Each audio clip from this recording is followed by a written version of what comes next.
That is always the problem with gossip and offense and all of this foolishness is we need to validate our opinion through other people, and we are drawing them into our offense, and they will, because they love us and they only hear our side. Right. Now, mature people, there are times I can come home to my wife and be like, man, this guy, and she'll just look at me and go, Waylon, you know, they may just be having a bad day.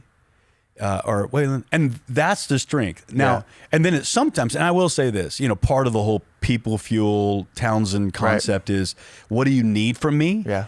So we have, you know, in our marriage, if I am frustrated with a situation or a person or something of that nature or life, and I go to my wife and I'm going, hey, and we are now in a place where we can put language to it, and not always this way.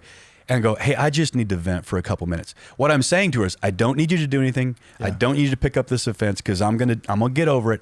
I just need to get the steam out, so that I can get a better perspective on these things. Yeah. You know, I think that if you look at most of the Psalms, it's a lot of David venting to the Lord. A lot of him going to the Holy Spirit, and I think we can do the same thing. Yeah. But sometimes it's helpful to have a person with skin on. You know, that's what a therapist, a counselor does for us most of the time.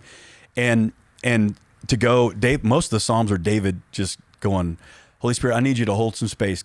God, I need you to hold some space for me, because my enemies are, man, I love the Psalms where he talks about, you know, I think a lot of it is, when you read this Psalm about his friends betraying him, I actually believe it's Jonathan. Everybody makes a big deal about this love that, you know, is unreal, and this bond between them. But when you look at it, I think, you know, how did Saul know where he was all the time? You know, how did he have this ahead? And I think it's because Jonathan was telling. I think Jonathan, as a son, was in this conflicted place of like, he's my dad and he's my good friend, and you know. I think there were times Jonathan was betraying David, and I think when David cries out in those Psalms, it says, "Man, if it had been my enemy, I'd been okay with that, but it's my best. It's you. You walked with me. You stood with me in the house of God. You know, and maybe it wasn't, but maybe it was Saul himself. I don't know, but man, we were together in this thing, and so that's always the more painful. But I just think in marriage, it is that same way. You know. So the danger is this, you know, the old mindset of like what we do with that is like, well, I just can never tell my spouse anything, because that's fragilizing them to say they aren't mature enough to go, I can hold space for you without picking up your offense, without carrying your offense to anybody else. And once we're done right here, and you've gotten this out of your system, we are then going to decide, okay, now what do we do with this? Yeah. And, you know, 10 times out of 10, typically, at that point, I go, one of two things. I'm going to love it and cover it, you know, or I need to go have a conversation. Yeah. You know what I mean? Yeah. And my wife goes, okay, I'm going to be praying for you. You know what I'm saying? But my whole disposition has changed now. Right. And I think that's so important, you know, not dragging our spouses, our friends into our offense, and expecting them to pick it up. Right. You know, because you think about this, when you go and complain to somebody and they shut you down,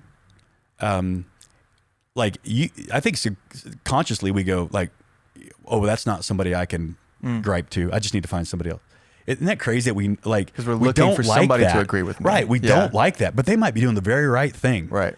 But now we're saying like, okay, well, and we just kind of get bent and go on to somebody else. We look for somebody who will entertain our offense. Yep. Who'll foster it. Yep. Who'll create an atmosphere for it to grow and validate it. Yep. Because it might be perceived and not real. You know what I mean? Yep. And it seems more real when somebody else is, you know, I've heard that same thing, you know, and I'm just like, oh man. Yeah. And this is where the enemy just creates such division and hurt and separation within the church, and drags believers away from what God has commanded, I believe, us to be a part of, designed us to be a part of.